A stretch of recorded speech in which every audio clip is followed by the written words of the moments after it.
Buenas noches, ya está en el estudio un protagonista fundamental de la elección de ayer, Esteban Bullrich, el contrincante de Cristina Kirchner en la provincia de Buenos Aires. Elección en la provincia de Buenos Aires con números bastante parejos entre Esteban Bullrich y Cristina Kirchner, que se van a volver a encontrar y a competir el 22 de octubre ya en las elecciones definitivas. Pero han pasado cosas importantes en todo el país y creo que se debe evaluar la elección de ayer no solo por lo que pasó en Buenos Aires, sino también por lo que pasó en el resto del país. Y para eso vamos a hablar, para hablar de todo, de provincia de Buenos Aires y de todo el país, de toda la Argentina, con Eduardo Fidanza, que es un experto en opinión pública, en el análisis de la opinión pública, con Alejandro Katz, un intelectual que todos conocemos.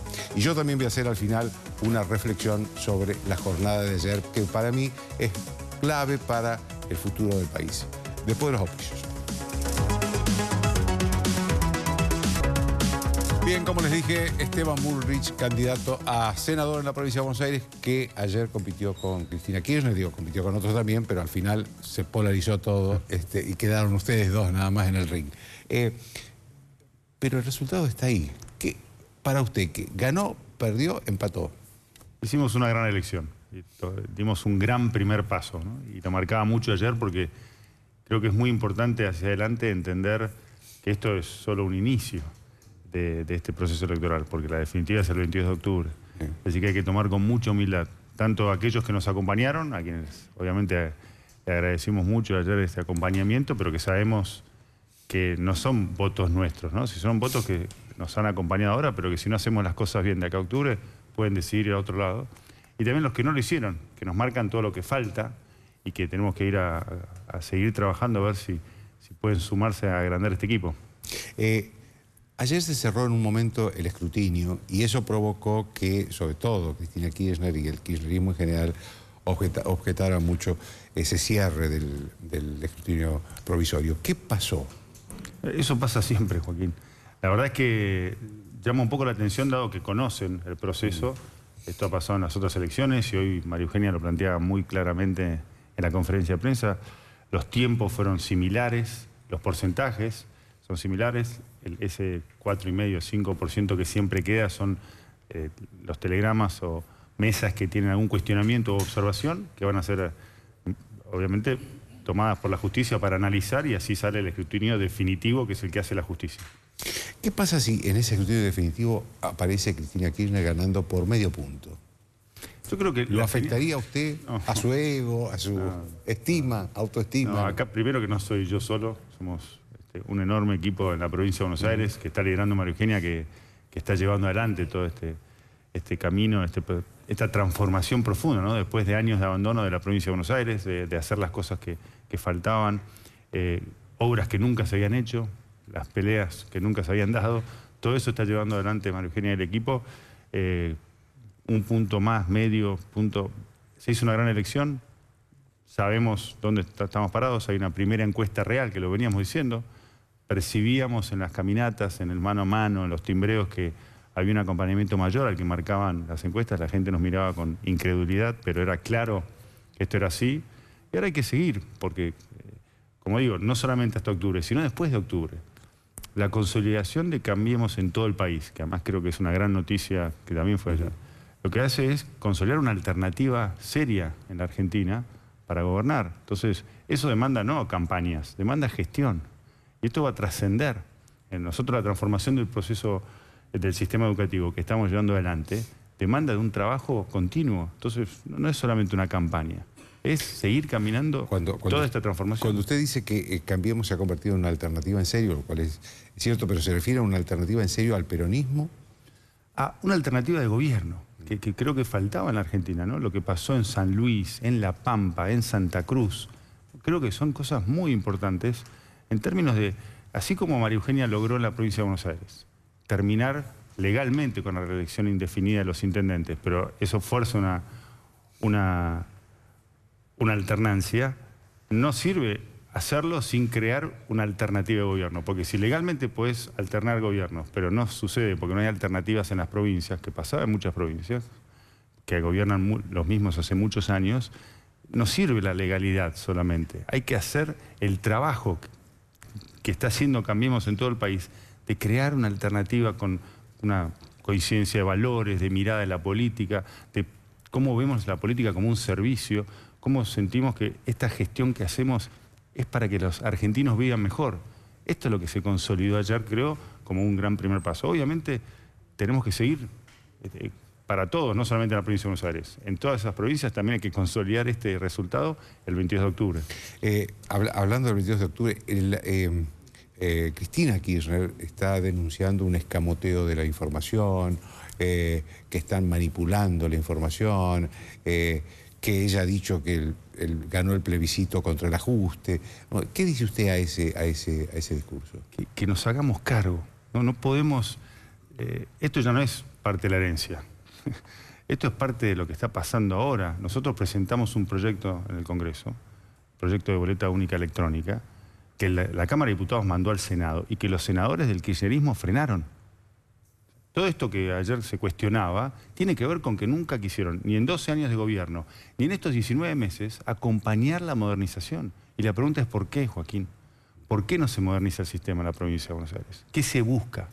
Entonces, nosotros lo que decimos es, si están con la línea de que, igual que nosotros, de que no nos gusta que estos resultados tarden tanto, ¿no? Vemos, lo hemos dado siempre como ejemplo, en Brasil se resuelven las elecciones presidenciales en horas. 3 horas después. Y nosotros tenemos, para la provincia de Buenos Aires, esta tardanza. La verdad que no nos gusta. Por eso presentamos un proyecto. Hicimos una propuesta concreta para resolverlo. Y el kirchnerismo la cajoneó. No en el gobierno, en la oposición. Incluye la boleta electrónica. Es la boleta única electrónica. Sí. Entonces, que es la que se provoca en la capital. Seguimos con el relato. Yo diría, dejemos el relato y hablemos de cosas, de ideas, de soluciones para los problemas de la gente. Claramente, un sistema más transparente para elegir a los representantes es un buen camino. Es pensar en los ciudadanos que votan y no en los dirigentes que quieren conservarse en el poder. Usted decía recién que había estado mucho en los timbreos y todo lo demás. Yo le quería preguntar, ¿qué es lo que más lo sorprendió de su contacto con la gente del conurbano? La fuerza que tienen. A pesar de los años de abandono, no le aflojan. Y eso lo marqué ayer porque para mí fue lo más emocionante de toda esta campaña. ¿Y los problemas? Pero la mirada que tienen de los problemas... No, yo sé, pero ¿cuáles son los problemas que prevalecieron? Sin lugar a dudas, la inseguridad. La inseguridad es... Más que la economía. Sí, porque se mete en todos lados. Y la inseguridad tiene que ver con una serie de gobiernos que dejaron crecer a las mafias. No solamente la que más se habla por ahí es la del narcotráfico, porque es la más sensible, la que más se ve, la que más impacto por ahí tienen los jóvenes. Pero la mafia del juego clandestino, todo lo que la mafia que había penetrado en la policía. Y todo esto para mí es lo que muestra el coraje con el que está llevando adelante María Eugenia, toda esta limpieza que tiene que haber de esa oscuridad que genera la mafia, ¿no? Ayer lo marcaba mucho porque para mí esa impunidad con la cual se manejaron fue lo que oscureció mucho el proceso de crecimiento que podía tener la provincia y no lo tenía. Entonces, es como que te traba el día a día. Y nosotros lo que vemos es, y lo viví en Carlos Casares, por ejemplo, donde se descabezó parte de la cúpula de la policía bonaerense, en Carlos Casares, y todos los vecinos me decían, se ve menos droga.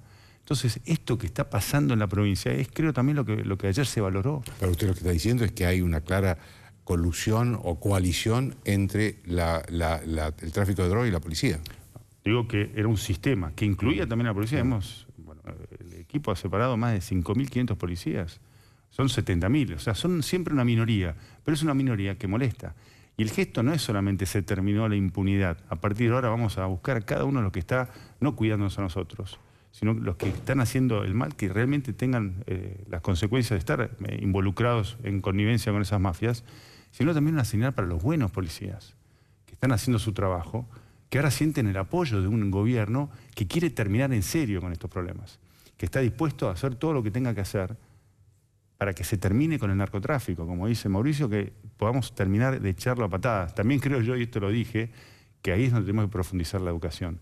Porque en la provincia de Buenos Aires tenemos más de 200.000 niños y niñas que no van a la educación inicial. Y eso genera un problema, porque tienen menos posibilidades de terminar el secundario. Esto es científicamente correcto, está demostrado. Entonces, ¿por qué no trabajamos más en seguir? Y esto es lo que estamos haciendo con los centros de primera infancia, más de 200 centros de primera infancia, vamos a hacer cerca de 1000 jardines de infantes en la provincia en los 4 años. Esto también se ata a los 800.000 jóvenes que ni estudian ni trabajan en la provincia de Buenos Aires. Y ahí también trabajar como lo estamos haciendo con el Ministerio de Trabajo, en formación profesional, escuela de oficios, en darles una alternativa. Y entonces creo que esta conjunción de miradas tiene que llevar a que... Un minuto sobre ese tema, porque me parece que cuando se habla de oficio y de algunas aptitudes para hacer algún trabajo manual, me parece que se está hablando de un mundo que ha pasado. No, mirá, Joaquín, te doy un ejemplo. Nosotros solamente en el conurbano tenemos que hacer millones de cloacas. No hay plomeros, no hay electricistas. Preguntá en la construcción. Y la construcción está creciendo, no solamente por la obra pública, sino por los créditos hipotecarios. Estamos sacando un crédito hipotecario cada 2 minutos. Eso genera un boom de la construcción también privada, no solamente la obra pública. Entonces, lo que tenemos que hacer es empezar a darle alternativas. Creo que hay que generar las condiciones para que después, el día que ya se hayan hecho las placas y los plomeros no sean necesarios, darles otras alternativas. Ese es nuestro rol como Estado, estar cerca, darle soluciones a la gente. Hoy se necesita esto.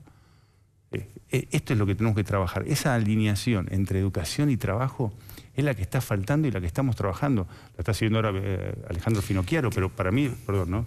Es un eje central. El desempleo necesita de una formación educativa diferente, porque justamente la tecnología va a seguir avanzando. Eso es, lamentablemente, para todos sí, claro. Es así. Entonces, y digo lamentablemente porque hay algunos que les genera un miedo, pero lo que tenemos que hacer es no temer ese avance, sino saber que las consecuencias que tiene ese avance, si trabajamos con educación, son solucionables. El tema es que nos pongamos de acuerdo, ahí también. Hay proyectos de ley en el Congreso y además otros que queremos llevar que van a tender a buscar una visión conjunta. Trabajamos todos los ministros de Educación en el acuerdo de Purmamarca, que estuve acá anunciándolo en su momento.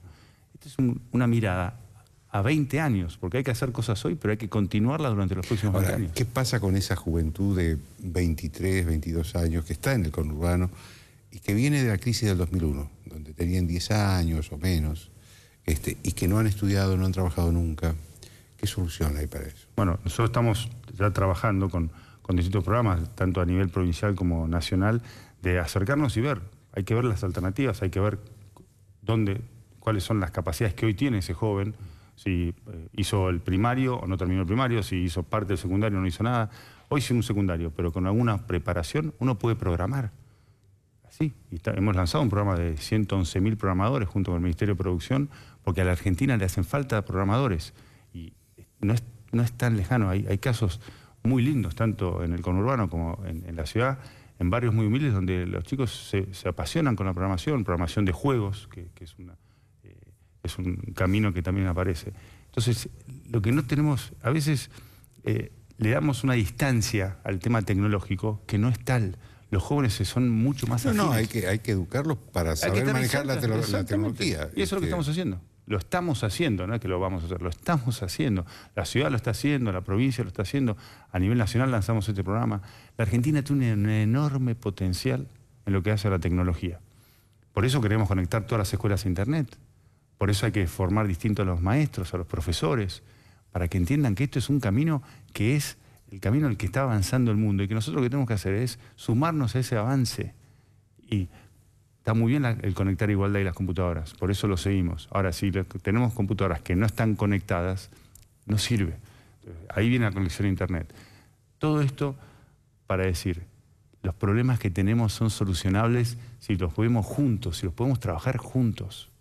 ¿Se arrepintió de algunas frases que dijo y que lo criticaron? Sí, la verdad que lo tomé como un aprendizaje y siento, cuando tuve que hacer la aclaración la hice. Creo que toda la campaña fue una experiencia para mí muy enriquecedora, de mucho crecimiento personal. Y bueno, ahora vamos a seguir trabajando mucho para todos los días aprender. Seguramente, siendo como soy miembro de la raza humana, puedo seguir equivocándome. Lo importante cuando uno se equivoca es reconocer el error y tomarlo como un aprendizaje. También los éxitos, también los buenos días, los lindos días como los de ayer, también dejan aprendizajes. Así que esa es la mirada que tengo de las cosas que pasan. Hay una leyenda en la provincia de Buenos Aires que dice que los intendentes deciden todo lo que pasa, sobre todo en las elecciones. ¿Esto es cierto? No, los bonaerenses deciden. Los bonaerenses deciden. Y eso ayer creo que quedó claro. Los bonaerenses son los que deciden. Por eso también te decía que hay que ser muy cuidadoso cuando uno cree que ya se ganó el voto del bonaerense. No. Uno tiene que todos los días hacer el esfuerzo para seguir mejorando. Seguramente lo que marca ayer, no solamente por el hecho de que no todos los bonaerenses nos acompañaron, que es lo lógico, sino que en los que nos acompañaron, es que tenemos cosas que mejorar. Y hacemos autocrítica. Vamos a hacer un análisis, vamos a hacer la autocrítica y ver cómo podemos seguir mejorando cosas, qué se puede corregir.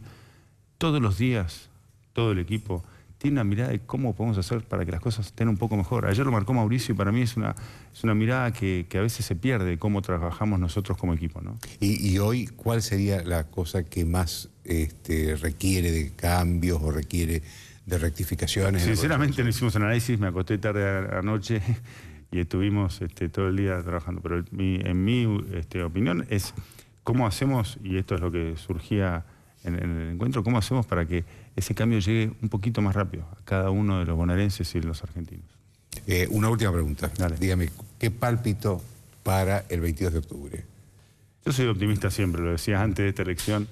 Yo creo que cada día somos más los que creemos que se puede dejar atrás el pasado, que realmente los problemas que enfrentamos son de solución posible, que realmente los podemos solucionar. Y esa mirada me parece que a medida que va avanzando uno ve que la economía mejora, que se crea empleo, que la inflación baja, que la inseguridad también tiene un impacto por la lucha que está dando María Eugenia. Yo creo que cada día va a sumar más gente al equipo, así que estoy seguro que vamos a crecer de acá a octubre. Gracias, Esteban. A vos. Una pausa.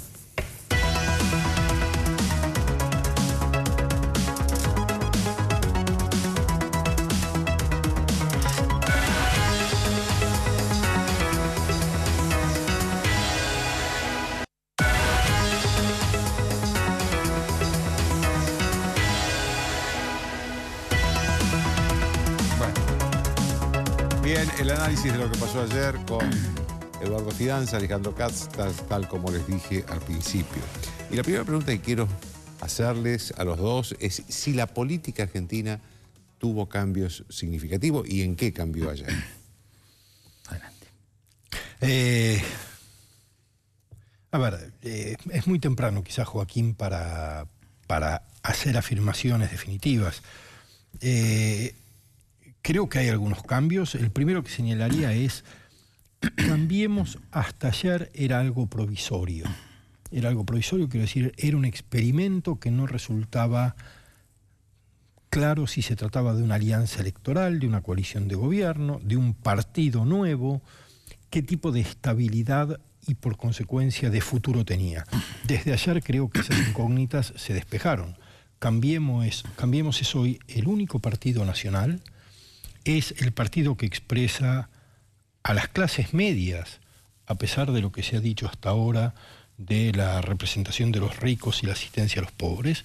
Es un partido que representa claramente el lugar que históricamente tuvo el radicalismo. Bueno, a ampliar ese lugar, dándole cohesión a los restos de un radicalismo muy fragmentado. Entonces creo que ahí hay un cambio importante. Ha surgido o se ha consolidado... Digamos, un radicalismo que gana elecciones. Claro, eso, que gana elecciones. Pero es más que radicalismo, es algo distinto del radicalismo, aunque lo contiene.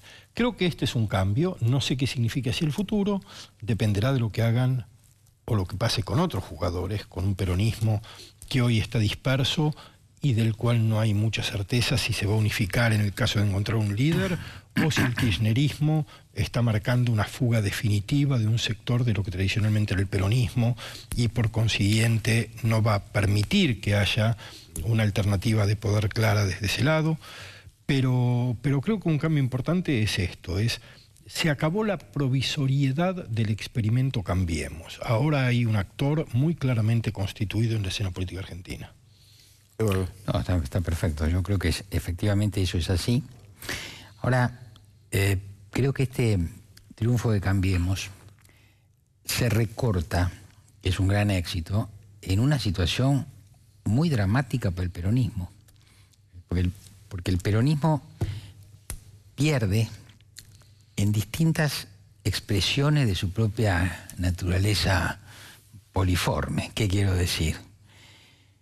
No pierde la provincia de Buenos Aires, que paradójicamente podría ganarla Cristina por medio punto, pero hace una muy buena elección allí. Luego pierde la provincia de Córdoba, con el cual se tiene que apear Schiaretti, que era de los gobernadores uno que podía liderar al peronismo, sufre una derrota muy grande. Pierde en lo que llamaríamos los feudos, ¿no es cierto? Como vos señalás bien en tu columna de hoy, ¿no es cierto? Pierde Rodríguez A, pierde en La Pampa, pierde simbólicamente, pero pierde, cosa que se sabía, en Santa Cruz. Es decir, pierde donde es gobierno. Es la segunda derrota. Sí, ¿no? Firma su derrota en Santa Cruz. Es la tercera vez que Eduardo Costa le gana. Eduardo Costa ganó las 2 legislativas anteriores. Perdió la de gobernador por la ley de lemas, ¿no es Pero cierto? fue el candidato más votado. Fue el candidato más votado y ahora confirmó. Pero quiero decir, todos estos episodios de derrota del peronismo lo ponen al peronismo en una situación donde no hay un liderazgo, porque, a ver, si uno todavía mira comparativamente, va a decir, no, ahora vamos. Cristina Kirchner todavía tiene argumentos para decir, no voy a dar un paso atrás. Pero veamos la trayectoria de Cristina. Yo decía hoy, Cristina me recuerda el título del famoso libro de Alperín Dorni que se llama La larga agonía de la Argentina peronista. Lo de Cristina es una larga agonía. Larga agonía quiere decir que hay vitalidad, pero lo que no se puede evitar es la decadencia que lleva al final. Entonces ella está en la antesala del final de su carrera, ha cometido errores de construcción política, porque cuando uno ve, Cambiemos, como dice Alejandro, como dice Alejandro, hay un partido nacional que es Cambiemos. Eso es un éxito en la construcción política. Cuando uno ve los resultados de Cristina, uno ve que Cristina no quiso ir a la interna con Randazzo. Eso es un error de construcción política. Entonces yo creo que ella está en la declinación, podrá reivindicarse. Una declinación, perdón, que comenzó el día que sacó 54%. Exactamente. De ahí ese día en adelante todo ha sido declive. Bueno, queda pendiente el liderazgo de Urtubey. Le falta todavía a Urtubey en términos de implantación nacional. Pero es cierto que es de los dirigentes el que queda mejor parado y evidentemente va a tener un protagonismo. Es interesante para el futuro que Urtubey sostiene, como sostuvo hoy, que hay que elegir 8 o 10 temas de agenda para llegar a un acuerdo en orden a políticas de Estado. De manera que eso también hay que ver. ¿Quién queda en pie del peronismo? ¿Qué capacidad tiene de diálogo? Pero agrego algo más y redondeo la primera idea.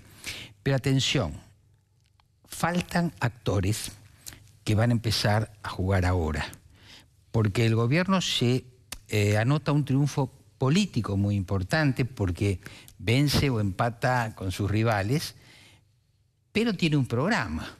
Ese programa tiene puntos que son conflictivos. El gobierno tiene que interpretar que si ganó a nivel nacional tiene que ir adelante con su programa, pero su programa es, de alguna manera, flexibilización de la ley laboral, reforma impositiva, reforma del sistema jubilatorio, bueno, una cantidad de cuestiones donde lo que va a encontrar del otro lado no es a un peronismo desarticulado, sino al sindicalismo.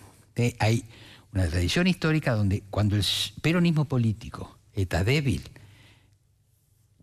el sindicalismo suele estar fuerte y a la inversa.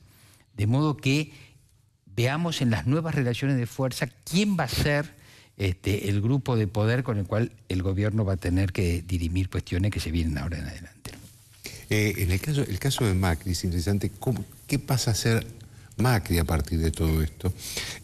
Y sobre todo porque es un dirigente que por lo general la política lo subestimo siempre, ¿no? Como que no es político, no sabe hacer política o la hace de otra manera.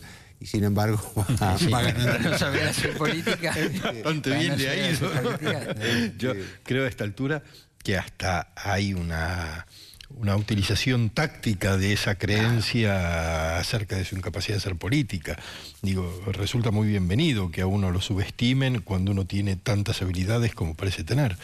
Es difícil anticipar qué va a hacer de Macri. Yo diría un par de cosas que me parecen interesantes, no sé si importantes. Hay una propensión que tiene explicaciones, pero que no está plenamente justificada, a confundir la victoria con la verdad o la victoria con la razón, ¿no? La creencia de que quien gana tiene razón. Yo creo que ahí hay un riesgo para Macri y para el gobierno. Por supuesto que no por el discurso tan trillado y tan falso, según el cual el 70% no votó o el 60% no votó al gobierno, sino porque hay razones en otros. No solo hay razón en quien tiene más votos, hay razones en los demás. Y creo que un riesgo para el gobierno, porque es un riesgo que la política argentina no ha evitado prácticamente nunca, es asociar el éxito con la verdad y actuar como si no hubiera otras verdades que escuchar. Y creo que es muy importante que el gobierno haga una de las virtudes de Cambiemos fue la de restablecer una escena política plural ante la voluntad hegemónica del kirchnerismo, ante la voluntad de quien no fuera parte del kirchnerismo, fuera el enemigo de la patria, de la república, del pueblo, o lo que fuere. Cambiemos reintrodujo la pluralidad. Pensar que el resultado electoral es una prueba de estar en la verdad puede fundamentar la propensión a una vocación hegemónica discursiva, a creer que es solo el gobierno el que tiene una verdad para decir. Cuando uno escucha a los candidatos celebrar diciendo que van a preguntarse por qué algunos no creyeron en lo que decían, está escuchando algo que no es buen síntoma, porque uno debería pensar que el candidato debe preguntar qué tenías para decirme, no por qué no entendiste lo que yo quería decir. No hay que asumir que el otro no entendió algo que es bueno, sino que hay que pensar que el otro también tiene algo bueno en su voto, en su decisión, y que eso que tienen de bueno los otros nos importa a todos. Hay un punto complementario. Esto de que es trillado, de que el 65 no los votó, sin embargo, no puede ser el eje del análisis, pero de alguna manera tiene que ver con lo que decís, Alejandro. ¿Por qué? Porque el triunfo de Cambiemos es el triunfo de una expresión relativa de la política argentina, y yo podría ampliar, decir, relativa de la verdad sobre Argentina. Claro. Entonces, hay una tentación, si es como dice Alejandro, y el planteo me parece muy interesante, de que si yo creo que el triunfo me da la verdad, paso a un estadio que puedo llamar... Pero, ¿ves ese riesgo en el gobierno de Macri? Y bueno, perdón, yo creo que ese riesgo hay en todos los que ganan, como lo hubo en el kirchnerismo. Yo lo que creo es esto. El gobierno ha logrado un éxito muy grande, muy importante, y, si queremos, tal vez inesperado. ¿Sí? Muy bien.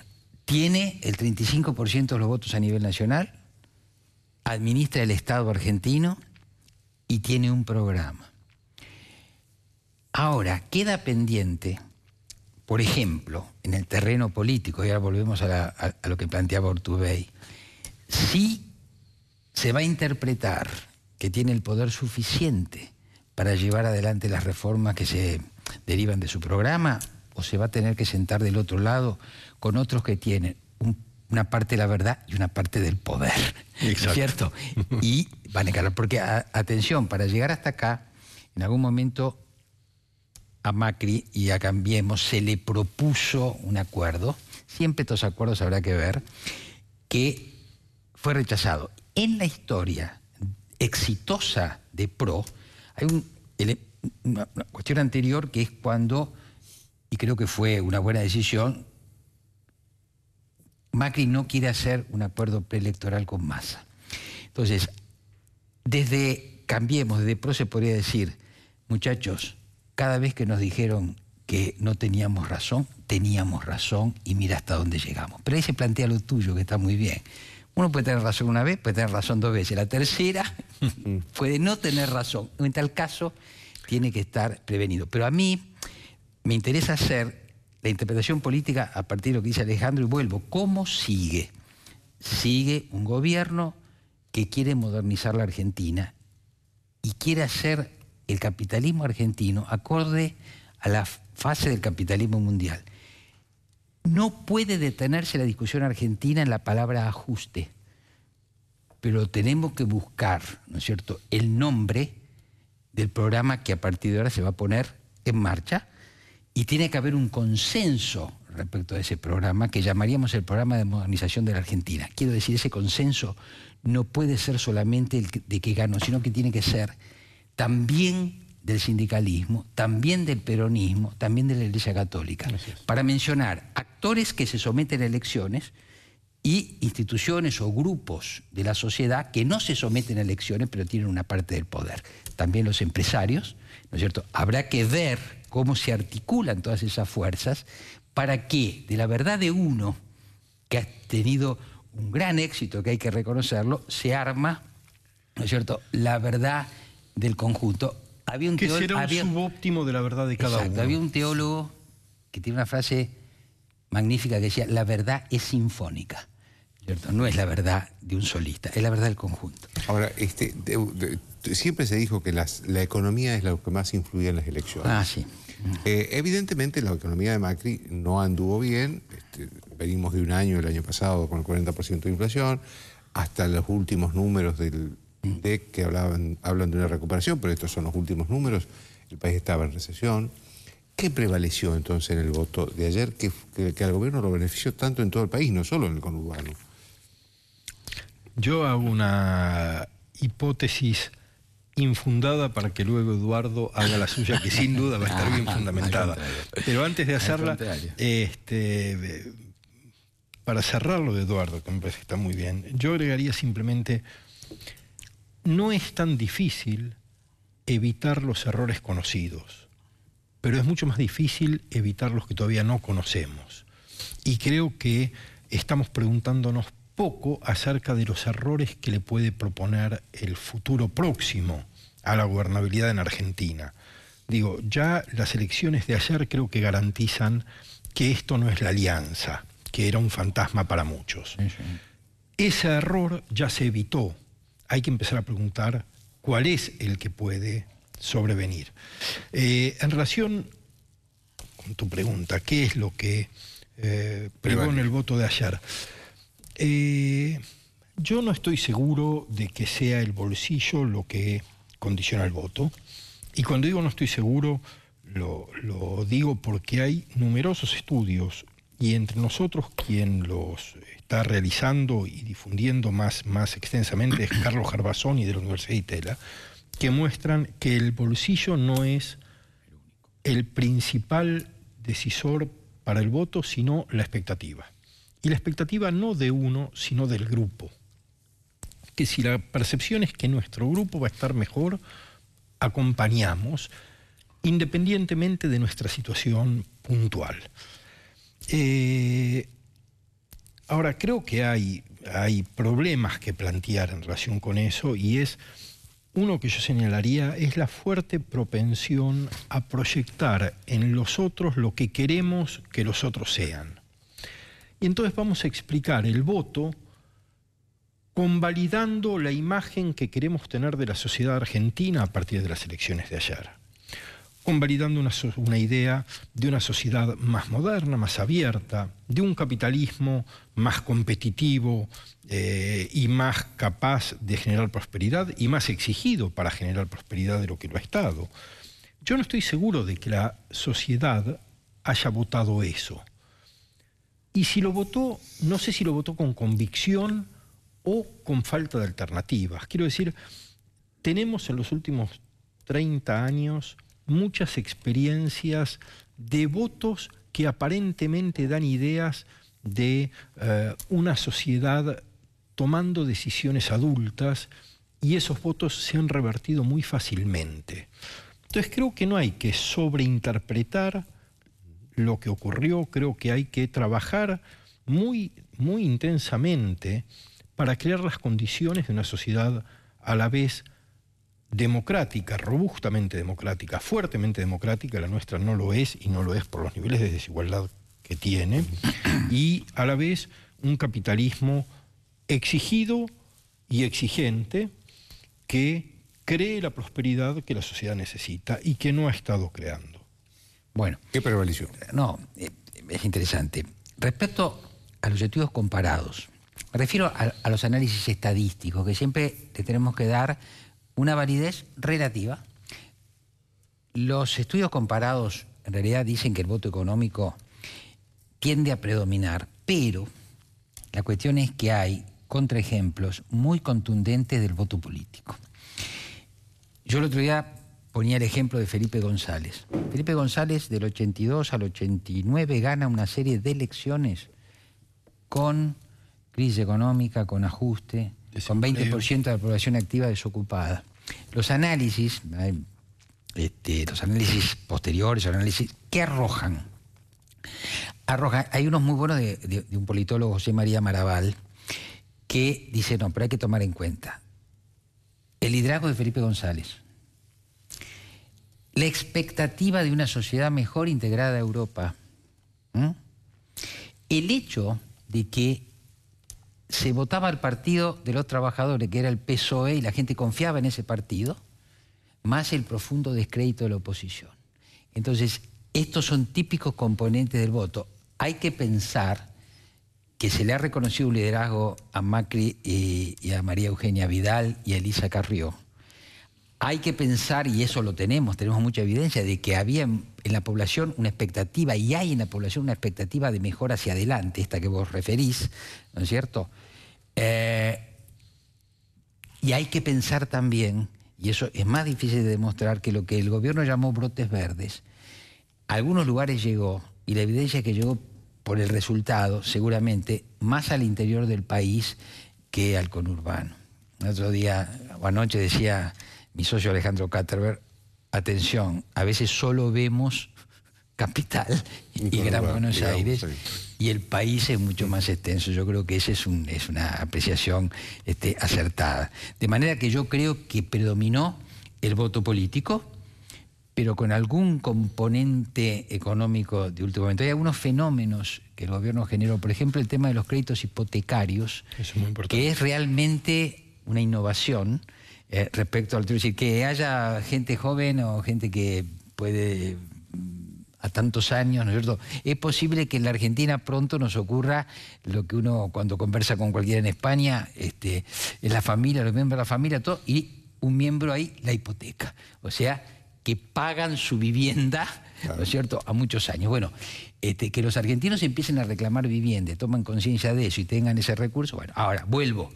Sin embargo, el gobierno tiene pendiente tareas difíciles, pero evidentemente ha conseguido logros. Y hay un tema más que me parece, que es más cultural. Yo creo que el peronismo, como todo gran partido histórico, ahora está en un reflujo, pero puede regresar. Pero el peronismo tiene una cosa pendiente, que es si el peronismo interpreta la posmodernidad de la política y de la cultura, ¿no? Yo tiendo a pensar a veces que el peronismo parece un episodio de 100 años de soledad, donde uno de los personajes dice, hoy es lunes. Yo, no, pero hoy es martes. No, para mí es lunes. Para mí siempre es lunes. Para el peronismo siempre pareciera ser el mismo día, en sus discursos, en sus programas, en sus reivindicaciones. ¿Qué tiene hoy el peronismo para ofrecer a los jóvenes que manejan tecnología? ¿Qué tiene el peronismo hoy para ofrecerle a las mujeres en su etapa, ¿no es cierto?, de emancipación, digamos así, de luchas por la igualdad? ¿Qué tiene el peronismo para decir de las relaciones internacionales de la Argentina? Le falta al peronismo respuestas para interpretar y representar a una sociedad que se volvió compleja, que se volvió segmentada. Yo creo que sin duda eso es muy cierto, y el peronismo adolece de todas esas preguntas, ya no de las respuestas. No son preguntas para el peronismo. Pero creo que hay un déficit de discursos en la clase dirigente argentina, por supuesto, general. Desde ya. Y creo que ese déficit de discursos fortalece algunas creencias que no se ponen a prueba. Quiero decir, creo que también el gobierno asume una serie de cosas como ideologemas, como una ideología muy dura, muy robusta, que habría que cuestionar. La idea de globalización que el gobierno tiene es una idea que el mainstream de la economía internacional, no los alterglobalizadores de Porto Alegre, sino los grandes pensadores de la economía mundial hoy están poniendo en duda, no diciendo vamos a encerrarnos en el Estado Nacional y cerrar la frontera, pero dicen hay que pensar esto de otro modo porque lo que hicimos no funcionó. Y la prueba de que no funcionó es la crisis de 2008, es el Brexit, es Trump, es Turquía y claro. Acá no parece que haya evidencia de haber escuchado ese ruido en el mundo. Y el mundo está haciendo ruido. El mundo está haciendo ruido, el mundo está diciendo las inversiones extranjeras en América Latina el año pasado cayeron 8% y este año van a caer 5% más. De modo que el capital no está yendo, entonces no esperemos tanto de él. El mundo está diciendo vamos a destruir trabajo, tenemos que encontrar modos alternativos de sostener ciudadanía. El mundo está discutiendo, entonces, que quienes están más abiertos al mundo no estén escuchando estas voces que se susurran casi a los gritos en ese sitio al que queremos ir, es preocupante. Porque eso además plantea en el futuro de Argentina una modernización de la economía teniendo una respuesta al problema de la desigualdad. Porque la economía se tiene que modernizar, se tiene que volver más racional. Pero estas son sociedades mundiales que están generando, ¿no es cierto?, modernización por un lado y desigualdad por otro y marginación. Entonces lo tienen que resolver. Yo tengo una última cosa. El presidente que ha ganado y que tiene un programa emancipatorio, porque lo de Cambiemos también es la intención de reformar moralmente a la sociedad argentina, tiene que preguntarse sobre la verdad y preguntarse sobre la posverdad. Yo creo que hay dos tipos de triunfo. Uno es el triunfo de la verdad, que es legítimo, y tiene el gobierno muchas cosas para decir, hemos ganado de verdad. Pero ojo con los triunfos de la posverdad, porque son shows mediáticos que no ayudan. ¿Te referías al acto de anoche, presidente? No sé, que saque el televidente su conclusión. Le agradezco a los dos. Una pausa.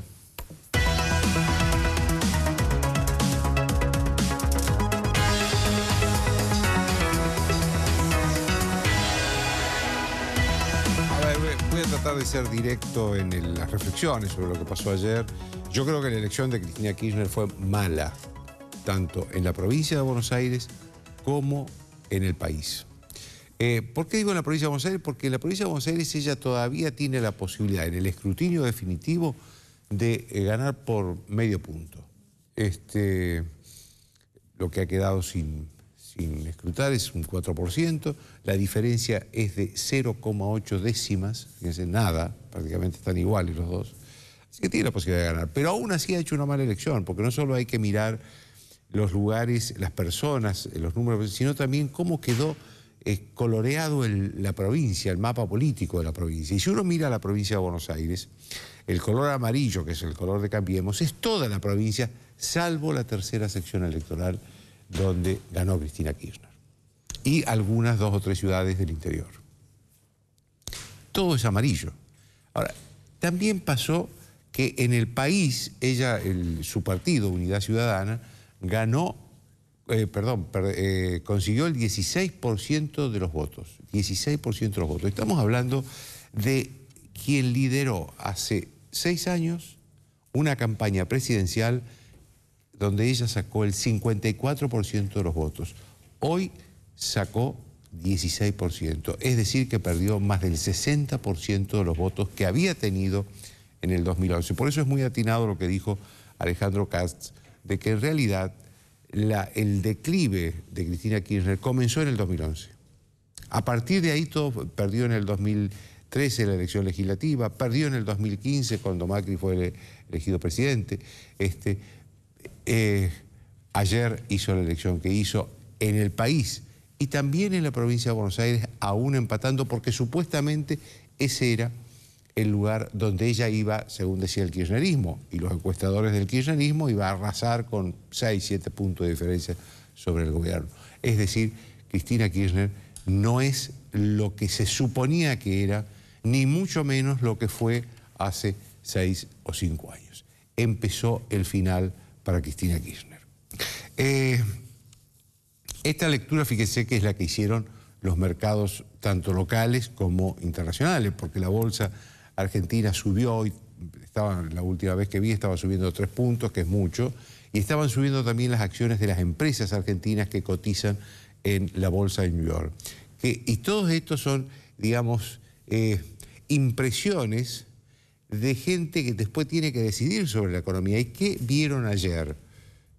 Vieron ayer que el temor a un regreso del kirchnerismo se alejó muchísimo. Por supuesto que todavía falta la elección de octubre, pero miren, la experiencia indica que cuando hay dos elecciones seguidas, el que gana la primera generalmente gana por más la segunda, porque hay algo de atractivo en el que ganó, porque además algunos que votaron por otras alternativas, pero que no son cristinistas, va a decir, bueno, la opción más importante o más eficiente para enfrentar a Cristina Kirchner es Mauricio Macri o los candidatos de Macri, Bullrich y también Vidal, que no es candidata, pero sin duda ha participado en la elección mucho.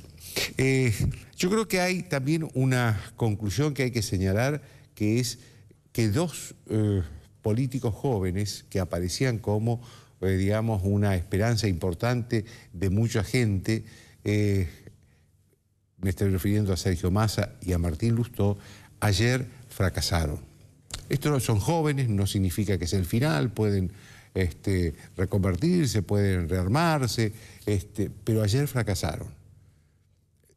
Massa había hecho una buena elección en 2013, le impidió en la provincia de Buenos Aires la reelección a Cristina Kirchner cuando le ganó la provincia de Buenos Aires.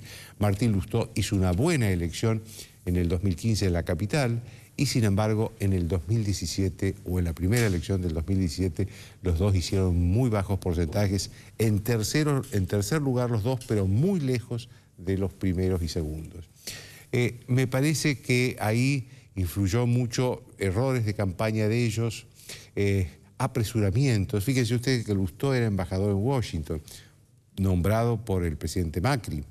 Y de pronto un día apareció en la Casa de Gobierno, le entregó la renuncia y le dijo voy a ser candidato en la ciudad, y un candidato crítico de Macri y crítico del gobierno de la ciudad. En el caso de Massa creo que ha dado demasiadas vueltas en su discurso, en su campaña.